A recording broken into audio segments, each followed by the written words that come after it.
بسم الله الرحمن الرحيم. الرحمن علم القرآن، خلق الإنسان علمه البيان. الشمس والقمر بحسبان، والنجم والشجر يسجدان. والسماء رفعها ووضع الميزان، ألا تطغوا في الميزان. وأقيموا الوزن بالقسط ولا تخسروا الميزان. والأرض وضعها للأنام، فيها فاكهة والنخل ذات الأكمام، والحب ذو العصف والريحان. فبأي آلاء ربكما تكذبان؟ خلق الإنسان من صلصال كالفخار، وخلق الجان من مارج من نار.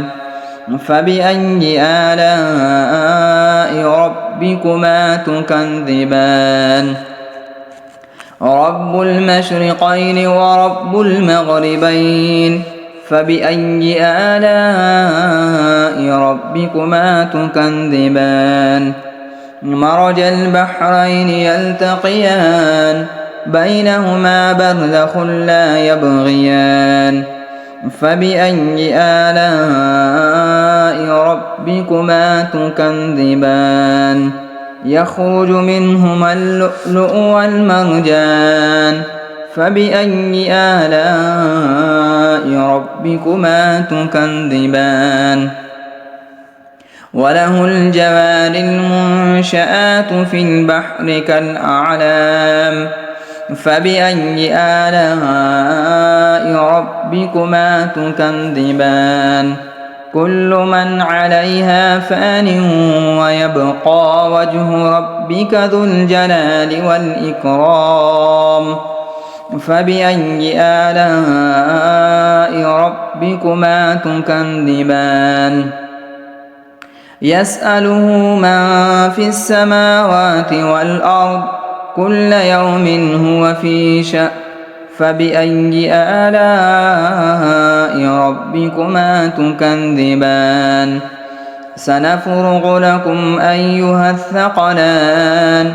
فبأي آلاء ربكما تكذبان؟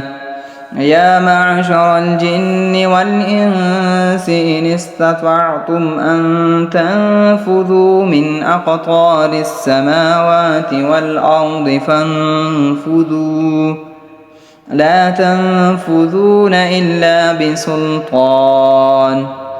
فبأي آلاء ربكما تكذبان؟ يرسل عليكما شواظ من نار ونحاس فلا تنتصران. فبأي آلاء ربكما تكذبان؟ يا معشر الجن، فإذا انشقت السماء فكانت وردة كالدهان. فبأي آلاء ربكما تكذبان؟ فيومئذ لا يسأل عن ذنبه إنس ولا جان. فبأي آلاء ربكما تكذبان؟ يعرف المجرمون بسيماهم فيؤخذ بالنواصي والأقدام. فبأي آلاء ربكما تكذبان؟ هذه جهنم التي يكذب بها المجرمون، يطوفون بينها وبين حميم آن. فبأي آلاء ربكما تكذبان؟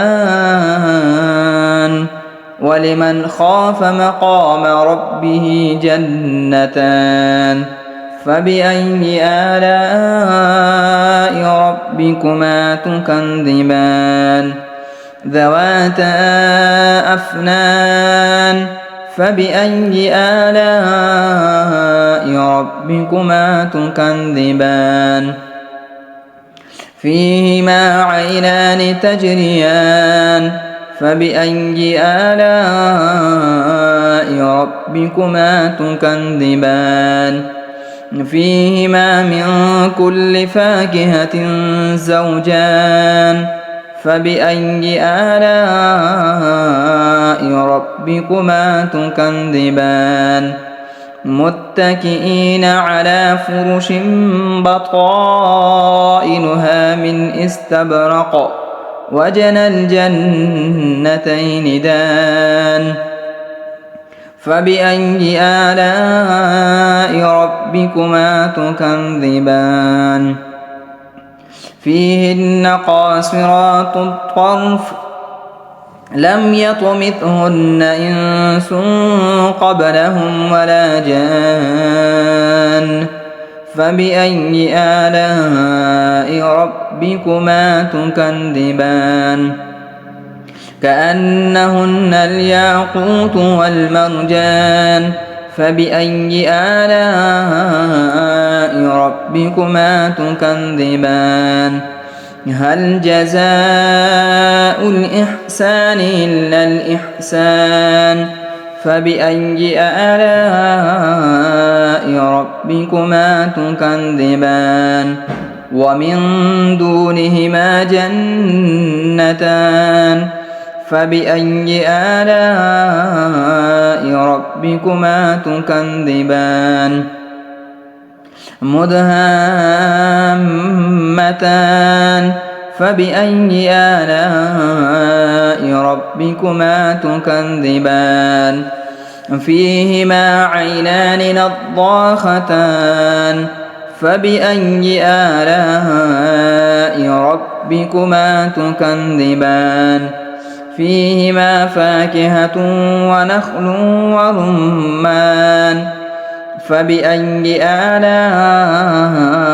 ربكما تكذبان فيهن خيرات حسان فبأي آلاء ربكما تكذبان حور مقصورات في الخيام فبأي آلاء ربكما تكذبان لم يطمثهن إنس قبلهم ولا جان فبأي آلاء ربكما تكذبان متكئين على رفرف خضر وعبقري حسان فبأي آلاء ربكما تكذبان تبارك اسم ربك ذي الجلال والإكرام